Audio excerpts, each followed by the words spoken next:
single-digit gold-silver ratio returning as a higher than priced for probability overall. And that means, to answering the question again, is it too late for silver? Well, if it's going to $1,200, does $82 sound too expensive? If you're going to run 333, but you then overshoot to a $1,500 or a $2,000, remember, markets overreact in the opposite direction.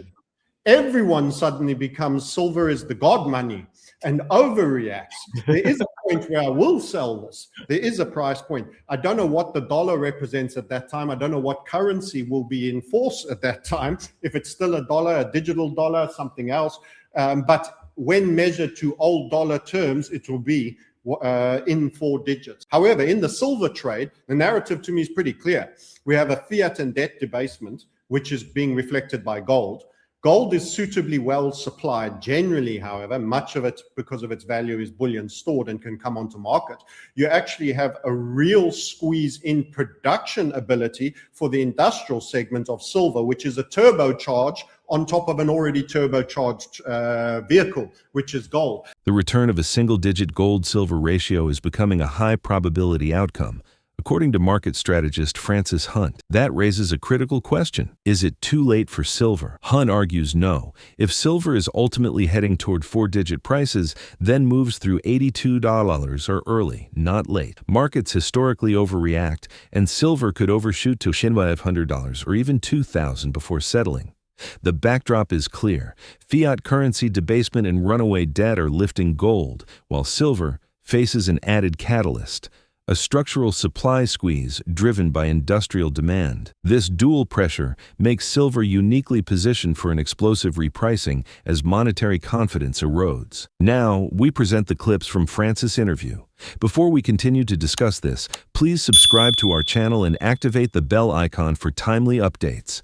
Thank you, and enjoy the video. Absolutely, they are freaking out. We said this is a bull market. We have real HVF method. We covered this inside our community, falling wedge, real opportunity to break in. We bought that wick. We bought that wick. We have stops here, and these new entries also golden for us already. We're trading up at 80. By the way, I had 5 in total new entries, all at 5 contracts. This one I've halved because it was the less good one. The other 3 I closed at the 78, 79 in case it slowed down once it started getting to the highs.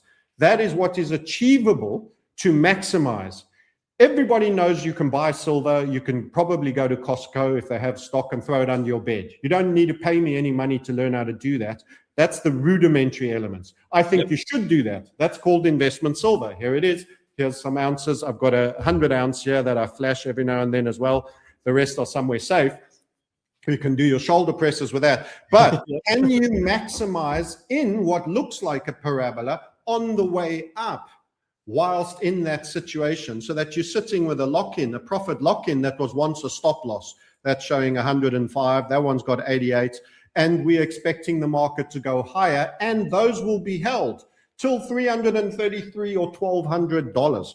What do you think those numbers are going to be when they get up to those levels? Well, you know, you can work it out if you care enough. We are doing this at each opportunity it's representing, and it is giving continuation patterns for us all the way. Those led to profit gains everywhere along. So you can maximize this to build generational wealth in what is going to be a single-mindedly strong market generally, but will occasionally on lower time frames. And I'm not talking 5-minute charts. This is a 4-hour. It's probably my natural time frame between 4 hour and a day. It's harder to hold positions on weekly charts. You have millions of days to do nothing. You enter and you sleep. That's almost long-term passive investing. That's my natural time frame, the 4 hour and the daily. We had real opportunities. We rode them up, and they've kicked massive 6-digit sums at us. I kept my 2 best entries, and I closed the other 3, and I halved my second best one. And I actually had 1 entry there for 10. So we've made an absolute whale just out of this move off a falling wedge. And we banked that, and some of that can be withdrawn and turned into more physical. And this is the time. So your investment will make you money, but it is an opportunity to accelerate. Our core theme, build wealth during reset times. It's going to give you a disproportionate opportunity to build wealth if you understand the game. The game is the monetary metals. It's barely begun. The best profits are still to come, and they're going to come to the latter period. Then what you do is you preserve that with multi-jurisdictional holdings, different venues, vaultings, investments, holdings, some at home, some under your pool, some under your bed, whatever you do, different geolocations, non-Western. And that is the third point that many people are uncomfortable with. Time to travel, time to holiday, time to have a few places, even if you just rent, that you live outside of the jurisdiction that you start to familiarize yourself as home. That is reset preparation. There's no way we get all of these gifts here without later counterparty risk, bank failure, potential loss of balances in bank accounts, all sorts of things. Counterparty risk on brokers, regular withdrawals are recommended. The better and the further this trade goes, the greater the bankruptcy is near to happening. Single-digit gold-silver ratio returning as a higher than priced for probability overall. And that means, to answering the question again, is it too late for silver? Well, if it's going to $1,200, does $82 sound too expensive for something that's going to $1,200?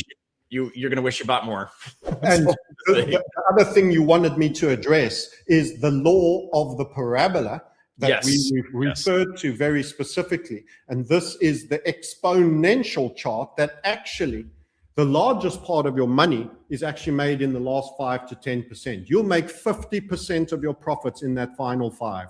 People will sell too soon. So let's be clear, if you're going to run 333, but you then overshoot to a $1,500 or a $2,000, remember, markets overreact in the opposite direction. Everyone suddenly becomes silver is the god money and overreacts. There is a point where I will sell this. There is a price point. I don't know what the dollar represents at that time. I don't know what currency will be in force at that time. If it's still a dollar, a digital dollar, something else. But when measured to old dollar terms, it will be in 4 digits. Silver is in a confirmed bull market, with traders capitalizing on technical breakouts like falling wedges and parabolic continuation pattern. Strategic entries near recent wicks have already delivered major gains as prices surge toward 80, reinforcing the case that this move is still early. While anyone can buy physical silver as a long-term investment, the real opportunity lies in maximizing upside during volatile advances. As monetary metals enter a late-stage exponential phase, history shows most profits are made in the final stretch. With a single-digit gold-silver ratio increasingly probable, targets in the hundreds and potentially 4 digits make current prices look early, not expensive. This is a generational wealth-building cycle driven by monetary reset dynamics. Let's get back to the interview. The 3-month chart on silver is massive. I'm going to just get a different broker than the one I'm trading on at the moment and go long-term on you and hide that. This is our 3-month setup. Now, we specialize in one particular setup, which is a constriction in volatility, which is when you squeeze. It's a squeezing. And there was a real squeezing. And you mentioned getting in at 40. We had a squeeze within our squeeze. We typically have stop losses there and take out breakouts there. But we actually had a squeeze within a squeeze. This is a 3-month chart. That is, just to be clear what we're looking at, the silver price on a quarterly basis. That runs you back to the 1950s all the way along up here. And I was discussing squeezes as a volatility constriction that tends to bring the springboard of future massive moves. So we've actually had the technical support for the fact that there was a major breakout coming for silver. Typically, we would buy the breakout there and put the stop loss there. However, as I was mentioning, you often get a gift within a gift, and the markets love you. I teach people the markets love you. You're just not seeing the gifts. We are like blind animals walking on pearls and gold and diamonds when we are in the markets, because the market wants to love you, wants to give you gifts, and you just got to bend over, open your eyes, and pick them up. So that was a squeeze within a squeeze that saw actually you should have got leverage long at 25. You would have had a super tight stop, and you're waiting for a target that we have at $333, which will not be the high, but it'll be a resting point where you'll probably pause for a period of. And we've done that draw. A period of consolidation. In terms of calling the final top, it's not that. Let me be absolutely clear. So we have the 330 over there. It's generated from HVF method. I'm not going to put you through the process of how we do the draw. It will kill time. But people can come and check out how we do all of that by booking a chat for a call or anything if they want to find out more. But we have a target of 333, but we have overperformance expectation. So we usually just do a partial close of around 50%. So when do I sell silver? Because your question was, should gold guys rotate in, or have silver guys overstayed their welcome and should they be getting out? Yep. So let's also focus on answering your question, which you asked. And the answer is the exit for silver for us is going to be determined by the gold-silver ratio. Now, the gold-silver ratio has been, during the financialization of everything, excessively lengthy. I'm getting the wrong one here. Let me just get one that has more history. Not so sure. Let's go monthly. There we go. And let's go Oandas. So here we can see that this is correcting, but this is insufficient history. This is running us back to 2007. In fact, this is all capturing the cycle of the financialization of everything. Yep. That had its first run, Vietnam War, pre-Vietnam, Gulf of Tonkin, 64 to the 71, and the finishing of the Vietnam War probably officially at 74, although there'd been many withdrawals already by then. So you have that sort of decade of there. None of that is in the view. This has been the financialization of everything, where silver was suppressed relative to gold. So you have insufficient data. I'm saying to you that in actual fact, fundamentally, and on many other measures, Egyptology, it was 8-1. Other measures have been 15-1, 10-1, 12-1, variously around them. There's been one or two more recently during the financialization era that had 30-1.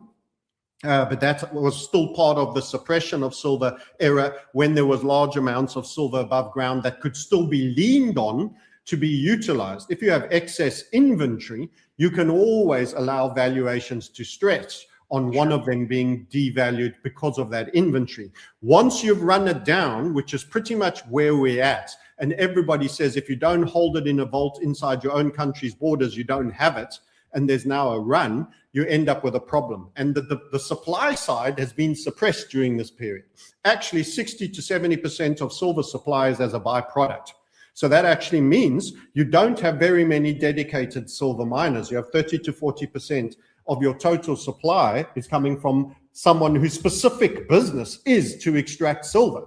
And that's a real problem, because people don't do the byproduct. They're less interested in the byproduct. They're going down for the zinc, the gold, the copper, the iron ore, or something else. And that's okay. While we've already spent the energy, this is kind of useful. We'll take that out.